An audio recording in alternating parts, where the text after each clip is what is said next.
while I have two very important gentlemen in the discussion of education, in this discussion today, the sponsor, of course, and the Senate President, the other would be our chairman of the Committee on Finance. May I just quickly, it will be part of my report on my trip, but quickly interject on that issue on cost-effective interventions. One of the cheapest cost-effective intervention to my mind, and I'm reminded every time I go back to Portugal, because the friends I have, the Portuguese friends I have, always remind me that they compare themselves, the Portuguese compare themselves to Spanish in this way. Whenever there are tourists who come to Portugal, they marvel, and I am one of them who marvels at the fact that the Portuguese speak such good English. And then they can also understand and reply in Spanish, and to a certain extent, they understand French. So why do they understand all these languages so easily and speak English so well? This is the answer: low-lying fruit. All the American movies and TV shows that are shown as American or English, in the English language. Then they just put subtitles in Portuguese.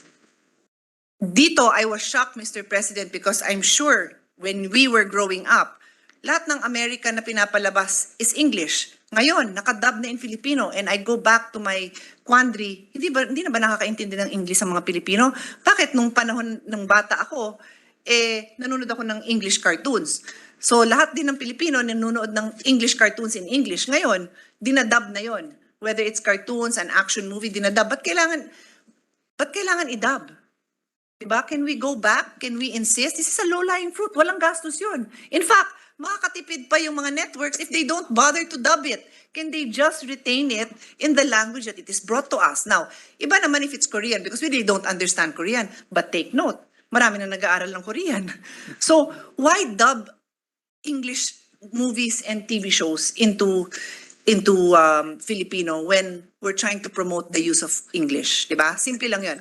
Again, I go back to the comparison being made by the Portuguese with the Spanish. Ang Spanish pala, pag nanonood sila ng TV show na American, they dub it in Spanish. So tuloy yung mga Spanish, they do not understand, they cannot speak English as well daw as the Portuguese. Well, this is according to the Portuguese. May I add that, yes, please, to Mr. that President. train of thought of our distinguished colleague. If you remember Voltes 5, because JB Ejercito's a big fan of Voltes 5. I remember. So that was dubbed in English. Yes, exactly. Yeah, if that were shown, diba, yung mga ganon, that was all Voltes 5 in English. Mr. President, precisely my point.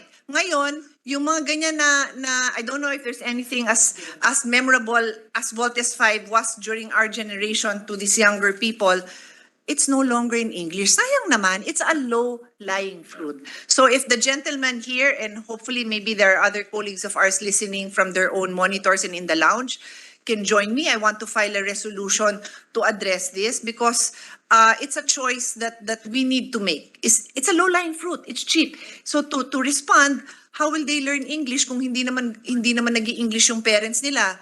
At hindi naman, there are some teachers who aren't that comfortable in English, di may napapanood sila. Diba?